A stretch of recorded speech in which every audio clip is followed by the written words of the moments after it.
ഗുരുവിനാൽ ഇരിക്കുന്ന ഭഗവതിയുണ്ട്, ഗുരു ഒറ്റയ്ക്കിരുന്നുണ്ട്, ഗുരുവിന് ഉപാസനമൂർത്തികളുണ്ട്. അങ്ങനെ പല വിഷയങ്ങളും ഈ തറവാടുകളുണ്ട്. അപ്പോൾ ഗുരു ഇല്ലാത്ത ഒരു സംഗതി ഒരു സ്ഥലത്തുമില്ല.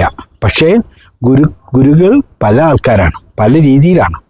അതായത് നമ്മളെ ജാതീയ വ്യവസ്ഥയിൽ പല ജാതിയിലും ആ തട്ടിലുള്ള ഗുരുക്കന്മാരാണുള്ളത്. ഒരു കുടുംബകാവിലെ ഗുരു അല്ല മറ്റൊരു കുടുംബകാവിൽ. ഇപ്പം എൻ്റെ കുടുംബക്ഷേത്രത്തിലെ ഗുരു അല്ല മറ്റുള്ള കുടുംബക്ഷേത്രത്തിൽ. അങ്ങനെ ഓരോ വ്യത്യസ്തമായിട്ടുള്ള ഗുരുകളാണ് ഉണ്ടാകുന്നത്. ഇതാണ് ഇതിൻ്റെ വാസ്തവം. അപ്പം ഈ ഗുരുവിന് നമ്മൾ എന്ത് വേണം? ഗുരുവിന് വേണ്ട രീതിയിൽ ഗുരു ആരൊക്കെ ഉപാസിച്ചു, ഗുരു എന്തൊക്കെ പറഞ്ഞു തന്നു, അല്ലെ ഗുരു എങ്ങനെയാണ് ഈ കർമ്മങ്ങൾ ചെയ്യേണ്ടത് എന്നുള്ള ഒരു വ്യവസ്ഥപ്രകാരം ഗുരുവിന് പ്രാധാന്യം കൊടുത്തുകൊണ്ട് നമ്മൾ കാവുകൾ കൊണ്ടു നടന്നാൽ ഐശ്വര്യം അഭിവൃദ്ധി ഉണ്ടാവും.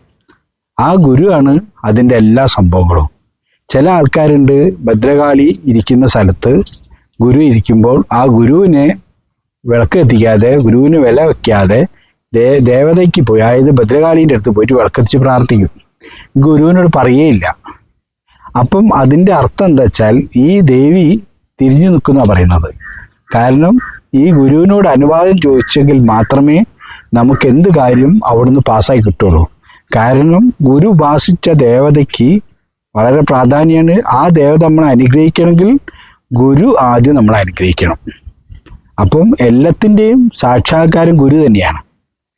അതായത് ഗുരു ബ്രഹ്മ, ഗുരു വിഷ്ണു, ഗുരുദേവോ മഹേശ്വര എന്ന് പറഞ്ഞ മാതിരി ത്രിമൂർത്തികളെല്ലാവരും ഗുരുക്കന്മാർ തന്നെയാണ്.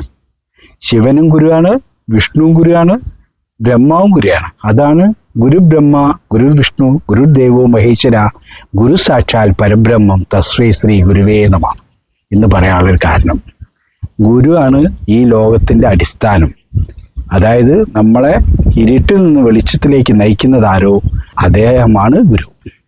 ആ ഗുരുവിന് വളരെ പ്രാധാന്യമുണ്ട്. ആ ഗുരുവിനെ നമ്മൾ വേണ്ട രീതിയിൽ പരിഗണിച്ച് മുന്നോട്ട് പോയെങ്കിൽ മാത്രമേ നമ്മളെ കുടുംബത്തിൽ ശാന്തി സമാധാനമൊക്കെ കിട്ടുള്ളൂ. അത് ഏതൊരു കാവിലും പ്രാധാന്യം തന്നെയാണ്. ആ ഗുരുവിനും ആ ദേവിയെ ഒരുമിച്ചിരിക്കുകയാണെങ്കിൽ അതിൽ വളരെ പ്രാധാന്യം എന്താ വെച്ചാൽ ആ ഗുരുവിന് ഒരു സ്ഥാനമുണ്ട്. ആ ദേവിയുടെ വടക്ക് ഭാഗത്ത് മാത്രമേ ഈ ഗുരു ഇരിക്കുകയുള്ളൂ, ഒരിക്കലും തെക്ക് ഭാഗത്ത് ഇരിക്കൂല. അതായത് ഈ ഭഗവതിയുടെ സഹോദര സ്ഥാനമാണ് വടക്ക് ഭാഗം.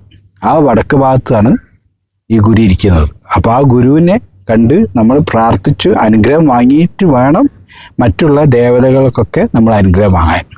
അപ്പോൾ ഗുരുവിൻ്റെ അടുത്ത് നമ്മൾ പറഞ്ഞാൽ നമ്മളുടെ പ്രശ്നങ്ങളെല്ലാം കേൾക്കും, നമ്മുടെ വിഷയങ്ങളെല്ലാം ശരിയാവും. മാത്രമല്ല നമ്മൾ മുന്നോട്ട് പോകണമെങ്കിലും ഈ ഗുരുവിൻ്റെ അനുഗ്രഹം വേണം.